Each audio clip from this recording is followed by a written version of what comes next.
Hi everyone, आज की इस वीडियो में हम पढ़ने वाले हैं मेंस्ट्रुएशन के बारे में।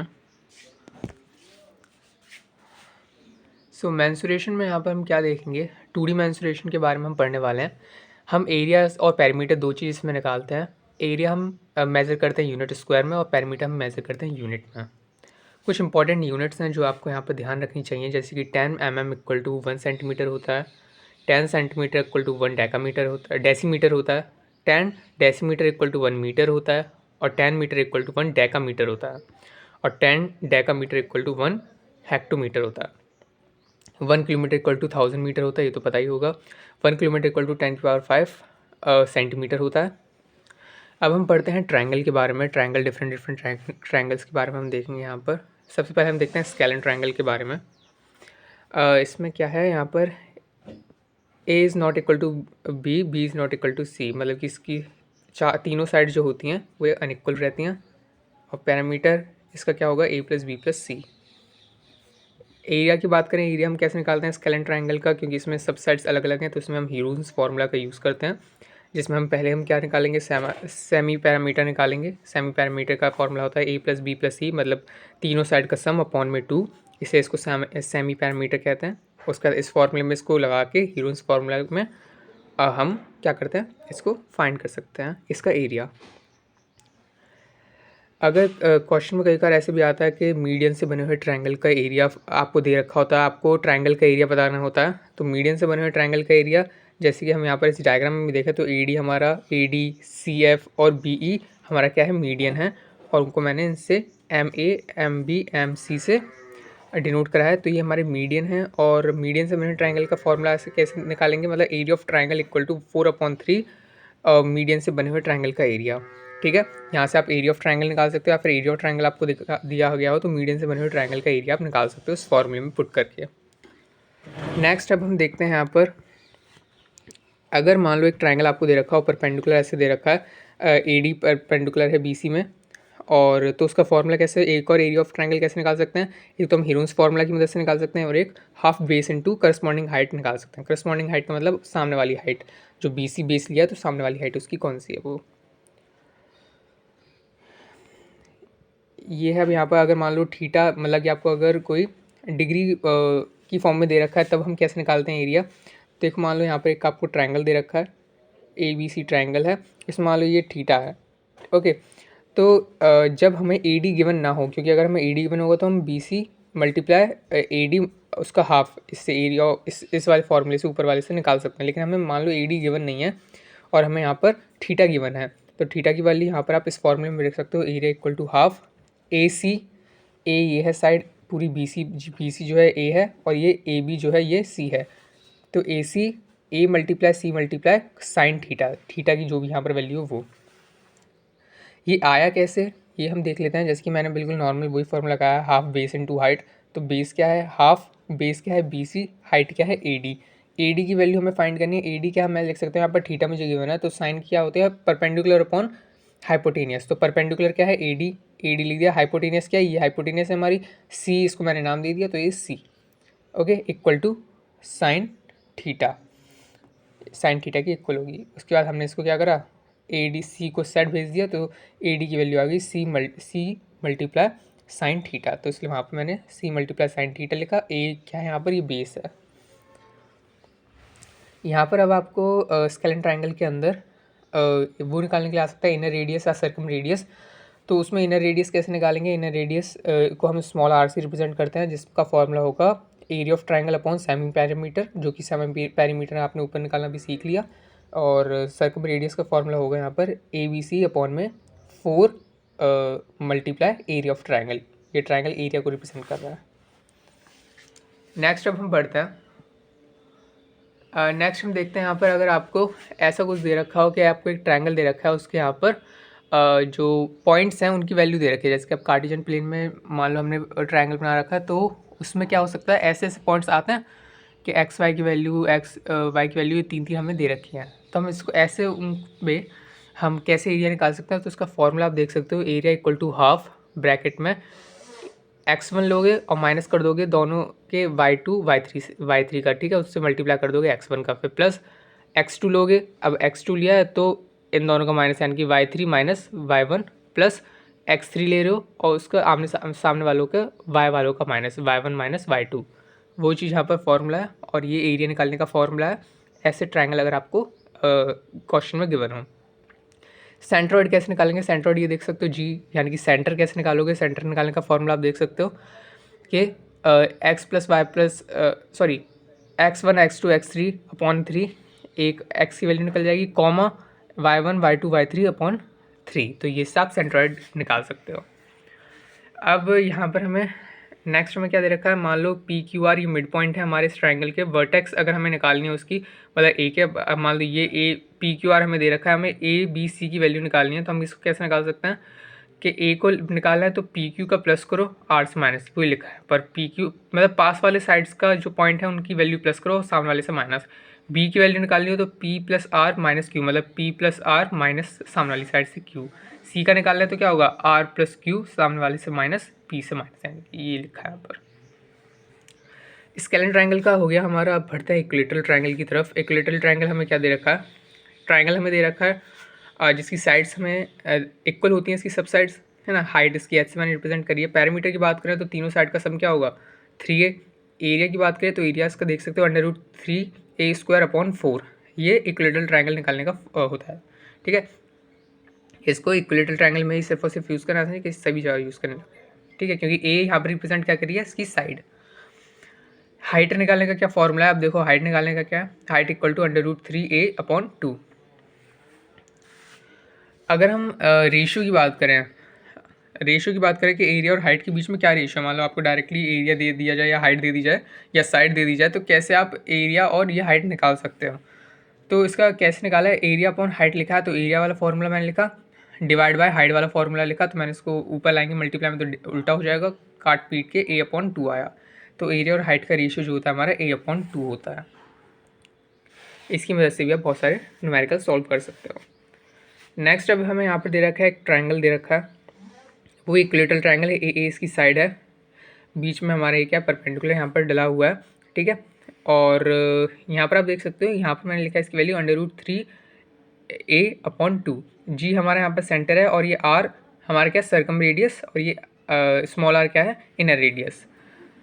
तो ये ट्रायंगल है, ये 60 के होते हैं हमारे एंगल्स, ये 60 का है तो ये आधा कर दिया तो ये 30 का हो गया, ये 90 का है। ठीक है, तो यहाँ पर आप देख सकते हो ए जी हमारा सर्कम रेडियस को रिप्रेजेंट कर रहा है। ए जी क्या है, ए जी ये वाली ए जी आर को सर्कम रेडियस को रिप्रेजेंट कर रहा है, और जी डी जो है इनर रेडियस स्मॉल आर को रिप्रेजेंट कर रहा है। तो अगर सिर्फ और सिर्फ इक्विलेटरल ट्रायंगल की अगर बात करें तो इक्विलेटरल ट्रायंगल में R circumradius ratio inner radius का होता है 2:1, सिर्फ और सिर्फ इक्विलेटरल ट्रायंगल के लिए। ठीक है, क्योंकि हमने नीचे देखा हम कैसे और सबका निकाल सकते हैं, यहाँ पर देखा हमने स्केलन का अलग था, इक्विलेटरल के सिर्फ और सिर्फ रेशियो जो होता है 2:1 होता है। इसकी वजह से बहुत सारे न्यूमेरिकल्स हम सॉल्व करते हैं। तो अगर 3 रेशियो की बात करें, अगर आपने थोड़ा बहुत भी रेशियो जानते हो तो समझ सकते हो कि अगर ये प्लस कर दिया 2+1, 3 रेशियो की बात करें तो इसकी वैल्यू होगी √2a/2। ये क्या होती है, ये हमारी हाइट होती है ना, ये पूरी क्या होती है हाइट, और हाइट का फॉर्मूला हमने ऊपर, ये पूरी क्या होती है हाइट होती है, ये हाइट का फॉर्मूला क्या होता है √3a/2। तो ये पूरी क्या है √3a/2 है। एक रेशियो की वैल्यू मतलब कि आर की वैल्यू कितनी होगी a/2 √3, और सर्कम रेडियस की वैल्यू क्या होगी a/√3। तो इसकी वजह से भी आप सॉल्व करते हो। नेक्स्ट हमें यहाँ पर देखा, मान लो आपके पास ऐसा ट्रायंगल और आपको ऐसे परपेंडिकुलर्स इसकी साइड से निकलते हुए यहाँ पर दिखे हैं, तो इन सब का फॉर्मूला कैसे होगा। इसका देखो हाइट तो आपको पता है, हाइट क्या होती है √3a/2, तो ये सब क्या है इसकी हाइट्स हो जाएंगी, मतलब कि हाइट की प्लेस में इन सबका प्लस लिख दोगे परपेंडिकुलर्स का, परपेंडिकुलर 1, परपेंडिकुलर 2, परपेंडिकुलर 3, और उसमें फॉर्मूला आगे √3a/2। और यहाँ से फिर ए यहाँ पर रखा, इसको इस साइड भेज दिया तो उल्टा हो गया, तो ए की वैल्यू आप निकाल सकते हो इससे, ये फॉर्मूले से भी आप ए की वैल्यू फाइंड कर सकते हो। तो आगे अब हम बढ़ते हैं यहाँ पर, देखते हैं ये नेक्स्ट कितने कितने वैरायटी के क्वेश्चंस हम बन सकते हैं यहाँ पर। तो देखो यहाँ पर आपको एक ट्रायंगल दे रखा है, उसके अंदर सर्कल है। ओके, तो ट्रायंगल दे रखा है, उसके अंदर सर्कल है, और ये आर जो है ये इनर रेडियस है। तो आउटर सर्कम रेडियस क्या होती है, सर्कम रेडियस आप देख सकते हो यहाँ पर सर्कल के अंदर एक ट्रायंगल बन रखा है, तो यहाँ पर ये बड़े आर से मैंने रिप्रेजेंट करा है जो कि एक सर्कम रेडियस है। तो वहाँ पर सर्कल अंदर है, यहाँ पर ट्रायंगल अंदर है, तो वहाँ सर्कल अंदर है तो इनर रेडियस, यहाँ पर ट्रायंगल अंदर है तो यहाँ पर आउटर रेडियस। तो इस पे आते हैं, तो आपको मान लो यहाँ पर आर की वैल्यू कितनी आएगी इनर रेडियस की, a/2√3। ये कहाँ से आई, ये यहाँ से आई। यहाँ पर आप देख सकते हो एक रेशियो की वैल्यू कितनी थी, a/2√3, जो कि स्मॉल आर की वैल्यू थी, तो वही यहाँ पर वैल्यू लिखी गई है क्योंकि इक्विलेटरल ट्रायंगल है। तो आपको क्वेश्चन में ऐसा आएगा कि ट्रायंगल दे रखा है आपको, अंदर सर्कल दे रखा है, तो सर्कल का एरिया फाइंड करो। सर्कल का एरिया क्या होता है, πr² होता है। आर की वैल्यू आपको दे रखी है, तो इनर सर्कल एरिया का क्या होगा, πr²। आर की वैल्यू आपको दे रखी है और यहाँ से आप इस फॉर्मूले में पुट करके निकाल सकते हो। बस आपको डिफरेंट टाइप्स के क्वेश्चन हैं, कैसे आप बना सकते हो उसके लिए। अब इन सबको रटने की कोई ज़रूरत नहीं, आपको बस इन फॉर्मूले को ही देखना था। और कैसे बन सकता है, यहाँ पर ये भी है। देखो एक ट्रायंगल दे रखा है आपको, वही डायग्राम है, बस आपको अब आउटर रेडियस निकालना है, जो सर्कल के अलावा मतलब वो बाहर का एरिया निकालना है, ट्रायंगल का और एरिया निकालना है। तो आप क्या करोगे, पूरे ट्रायंगल का एरिया निकालोगे। क्या होता है ट्रायंगल का एरिया, हमने देखा है √3a² होता है। अभी इन 3 को छोड़ो, √3a² होता है, पीछे हम देख चुके हैं। और सर्कल का एरिया क्या होता है, πa²/12। ऊपर वाला देख रखे हो वही लिखा है, माइनस कर दिया हमने, तो ट्रायंगल का एरिया माइनस सर्कल का एरिया, तो हमारे पास जो शेडेड पार्ट है उसका एरिया निकल जाएगा। ये मैंने 3 क्यों करा, अब देखो ऊपर नीचे मैंने 3 का मल्टीप्लाई कर दिया, तो 3 4 12 हो गया। तो 12 को कॉमन लेने के लिए ऐसे बस करा था। इस 3 को लिखो मत लिखो, ऐसे कोई ज़रूरत नहीं, ठीक है। नेक्स्ट हम देखते हैं, नेक्स्ट हमें क्या दे रखा है, एक सर्कल दे रखा है, उसके अंदर एक ट्रायंगल है और ये जो है सर्कम रेडियस है। तो हम जानते हैं इक्विलेटरल ट्रायंगल है ये, तो सर्कम रेडियस का रेशियो और इनर रेडियस का रेशियो क्या होता है, 2:1 में ये डिवाइड होते हैं। तो सर्कम रेडियस इसमें लेंगे क्योंकि यहाँ से इसकी रेडियस ले रहे हैं, तो सर्कम रेडियस लेंगे। तो सर्कम रेडियस क्या होगी, a/√3, ठीक है। ये हो गया हमारी सर्कम रेडियस। तो एरिया ऑफ सर्कम रेडियस हमें क्या निकलेगा यहाँ पर, πa/√3² = πa²/3। इससे हमने यहाँ पर क्या निकाल लिया, एरिया निकाल लिया। और एरिया ऑफ शेडेड रीजन अगर हमें निकालना है, यानी कि अभी हमने क्या निकाल दिया, सर्कल का एरिया निकाल लिया। अब हम क्या करेंगे, शेडेड रीजन का निकालने के लिए सर्कल का एरिया माइनस ट्रायंगल का एरिया। सर्कल का एरिया लिखा हमने यहाँ पर, माइनस ट्रायंगल का एरिया कर दिया, जो कि फॉर्मूला होता है √3a²/4। बहुत इंपॉर्टेंट फॉर्मूलेस हैं, इन सबको आप याद कर लोगे तो आपको ट्रायंगल्स वाले जितने भी न्यूमेरिकल्स हैं वो सब बन जाएंगे। अभी पूरे नहीं लिखे, अभी आइसोसेलेस में बचा भी है, तो उसमें नेक्स्ट में देखेंगे वैसे। लेकिन इसमें क्या है, ऐसे डायग्राम आपको दे रखा है, तो आपको क्या निकालना है इसमें शेडेड पार्ट का रीजन निकालना है। इसकी यहाँ पर 3 सर्कल दे रखे हैं और इसके अंदर एक ट्रायंगल बन रहा है, इनके सब जो सेंटर है उन सबसे मिलकर एक ट्रायंगल बना है, और इसका जो बीच का ये शेडेड पार्ट आपको दिख रहा है वो आपको उसका एरिया निकालना है, ठीक है। और ये इक्विलेटरल ट्रायंगल है। तो मैं अगर इक्विलेटरल ट्रायंगल की साइड की बात करूँ तो वो क्या होगी, इसकी रेडियस r और इसकी रेडियस r, यानी कि 2r इसकी साइड होगी, मतलब हर एक तीनों साइड की वैल्यू क्या होगी, 2r 2r 2r। तो एरिया ऑफ शेडेड रीजन मुझे निकालना है, तो एरिया ऑफ शेडेड रीजन कैसे निकलेगा, जो बीच वाला पार्ट है, ठीक है। तो कैसे निकलेगा, इक्विलेटरल ट्रायंगल का एरिया निकालो पहले, मतलब कि ट्रायंगल का एरिया अगर हम निकाल लेंगे, उसके बाद माइनस कर देंगे 3 कर देंगे मल्टीप्लाई 60 डिग्री सेक्टर एरिया से, मतलब कि हम 60 डिग्री का सेक्टर निकाल के अगर मल्टीप्लाई कर दें, मतलब एक 60 का निकाला, 160 का वैल्यू निकाली कितनी घेरता है ये जगह, और 3 से मल्टीप्लाई कर दिया तो तीनों की वैल्यू निकल आई। तो ट्रायंगल के एरिया से इन 60 का माइनस कर दें तो हमें ये बीच वाला एरिया जो शेडेड पार्ट है वो मिल जाएगा। तो पहले हमने लिखा इक्विलेटरल ट्रायंगल का फॉर्मूला, जो कि होता है ये फॉर्मूला है। ए की वैल्यू बस 2r लिख दिया यहाँ पर, क्योंकि side of equilateral triangle 2r है, यहाँ पर r और r 2r है। उसके बाद minus πr²/2, πr²/2। πr² circle का फॉर्मूला होता है, लेकिन आप देख सकते हो 60 मिला के 180 बन रहा है। तो 180 मतलब पूरे सर्कल की वैल्यू 360 के लिए πr² यूज़ करते हो, और 180 निकालना है तो 180/360, इसको काटोगे तो 2 आ जाएगा अपॉन में, तो इसलिए हाफ सर्कल की निकालिए, है ना, हाफ सर्कल का एरिया निकालना है, तो इसलिए हमने ये फॉर्मूला लिखा। उसके बाद इसको बस कॉमन लेके ये इसका छोटा फॉर्म बन जाएगा। राइट एंगल ट्रायंगल पे आते हैं, इक्विलेटरल ट्रायंगल हमने पढ़ा अभी। अब राइट एंगल ट्रायंगल पे आते हैं। राइट एंगल ट्रायंगल में कुछ फॉर्मूलेज आपको जो पता है, यहाँ पर ये ट्रायंगल है, ये 90 डिग्री बन रहा है, इसके सामने वाली हाइपोटेनियस है, 90 के सामने वाली ये बेस है, ये परपेंडिकुलर है। हाँ, पाइथागोरस थ्योरम अगर देखें तो h² = b² + p² होती है, ये आपको पता होगा। लेकिन ये कुछ इंपॉर्टेंट ट्रिपलेट्स हैं जो आपके हर एग्जाम में कहीं पर भी आप देखोगे तो ये ट्रिपलेट्स बहुत ज़्यादा काम आते हैं। इनको बिल्कुल एकदम रट लो, क्योंकि इसी से आप सब न्यूमेरिकल्स बना सकते हो, ठीक है।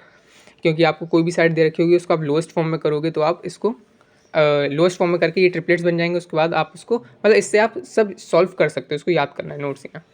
ट्रिपलेट्स में क्या है, देखो ये ट्रिपलेट्स आपको दे रखे हैं, ये कुछ ये तो याद ही करने पड़ेंगे इतने, ठीक है। ये कुछ ट्रिपलेट्स हैं जो इनके रेशियो की फॉर्म में दे रखे होते हैं, जैसे कि 3:4:5, सॉरी रेशियो में मतलब 3:4:5, ये आपका ट्रिपलेट है, इससे ट्रायंगल बन सकता है। अब मान लो आपको दे दिया 9, 12, 15, तो इसी से तो बस नंबर का मल्टीप्लाई कर दिया है, और कुछ तो करा नहीं है ना। मतलब यहाँ पर 3 का मल्टीप्लाई कर दिया तो 3×3=9 हो गया, 4×3=12 हो गया, 5×3=15 हो गया। मतलब ऐसे भी आपको दिया जाए तो भी आप इनको यूज़ करके उसके बाद दोबारा वो नंबर बढ़ा सकते हो। मान लो आपको 9 और 12 दे दिया और बोले कि तीसरी साइड क्या होगी, तो 9 और 12 को अगर आप थोड़ा सा देखोगे, छोटा करोगे तो 3 और 4 बन रहा है ना। तो आप इसको छोटा करोगे तो 3 और 4 बनना है, तो आपको पता चल जाएगा हाँ ये नेक्स्ट नंबर जो होगा 5 होगा। तो 5 से आप इसको बढ़ा के 15 तक ला के आप अपने न्यूमेरिकल सॉल्व कर सकते हो। नेक्स्ट हम बढ़ते हैं। यहाँ पर देखो आपको एक ट्रायंगल दे रखा है और यहाँ पर एक अंदर इसके स्क्वायर बन रखा है। ए उसकी साइड है, पूरी हाइट ट्रायंगल की h है। ऊपर वाली हाइट कितनी होगी, ये जो ऊपर वाली हाइट है तो होगी h-a होगी वैसे तो, लेकिन उसमें लिखा नहीं, चलो कोई ना। लेकिन हमें फाइंड क्या करना है, एरिया फाइंड करेंगे, a² होगा, मतलब कि स्क्वायर का एरिया a² होगा। पैरामीटर की बात करें, चारों साइड का सम यानी कि 4a।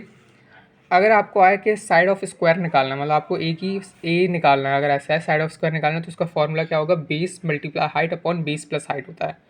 Okay, base multiply height upon base plus height. Base multiply height मतलब b c multiply a b, base multiply height upon में बेस प्लस हाइट, मतलब a b plus b c, मतलब वही चीज़ है। ठीक है, इन दोनों का मल्टीप्लाई अपॉन में इन दोनों का प्लस, और कुछ नहीं। इनसे आपकी साइड निकल जाएगी स्क्वायर की। यहाँ पर अब बढ़ते हैं। ये ट्रायंगल आपको दे रखा है। ट्रायंगल देने के बाद यहाँ पर ये भी एक अंदर स्क्वायर बन रखा है। वही डायग्राम, बिल्कुल करेक्ट वही डायग्राम है। ठीक है, ये हाँ बिल्कुल वही करेक्ट डायग्राम है। यहाँ पर क्या है, थीटा वैल्यू, क्योंकि पैरेलल लाइंस हैं तो ये वैल्यू थीटा दोनों इक्वल रहेंगे। ये अगर एक्स है, ये पूरा बी है, तो ये ऊपर वाली साइड इतनी जो है ये b-x होगी। ऐसे ये पूरी अगर a है और ये x है तो ये a-x होगी। ये तो पता ही है सब। साइड्स पूरी क्या दे रखी है, a है, c है, ये b है। तो फॉर्मूला क्या है यहाँ पे लिखा है, b-x, b-x मतलब ये वाली साइड b-x अपॉन में x equal to x upon में a-x, ये इक्वल रहते हैं। ठीक है, मिड पॉइंट्स हैं ये अपॉन में ये। ओके, तो उसके बाद इसको सॉल्व करोगे तब आपको फॉर्मूला बनेगा x equal to A B upon a plus B, मतलब कि जो हमने पीछे करा था बेस इंटू हाइट, तो ए बी क्या है, बेस इंटू हाइट अपॉन में बेस प्लस हाइट, वही फॉर्मूला है, बस उसको ऐसे इम्प्लीमेंट करना है, वहाँ पर ये लिखा हुआ है। लास्ट हमारा यहाँ पर क्या है, देख सकते हो एक ट्रायंगल है, वही डायग्राम नहीं है ये, क्योंकि अब ये जो हमारा स्क्वायर बना है ये हमारा हाइपोटेनियस की मदद से बना है, और समय हाइपोटेनियस की मदद से नहीं बना, उसमें बस जोड़ा गया कोना, उसमें भी जोड़ा गया कोना, लेकिन ये हाइपोटेनियस की मदद से जो स्क्वायर बना है उसका अलग होगा। हाइपोटेनियस की मदद से अगर स्क्वायर बन रहा है हमारे यहाँ पर, तो यहाँ पर साइड्स वही दे रखी है, एक्स है यहाँ पर, और ये बी ए है और ये सब है, और x equal to A B C होगा, एक अपॉन में a² plus b² plus ab, ये इसका फॉर्मूला होगा साइड निकालने के लिए इसका। सो इसी के साथ हमारा ये जो है पूरा का पूरा जो है बोर्ड समझना हुआ कंप्लीट। आप इसको पूरी एक इमेज ले सकते हो और आप उसको स्क्रीनशॉट लेके पढ़ भी सकते हो खुद। सो इसी के साथ इस वीडियो में इतना ही। So thank you for watching this video.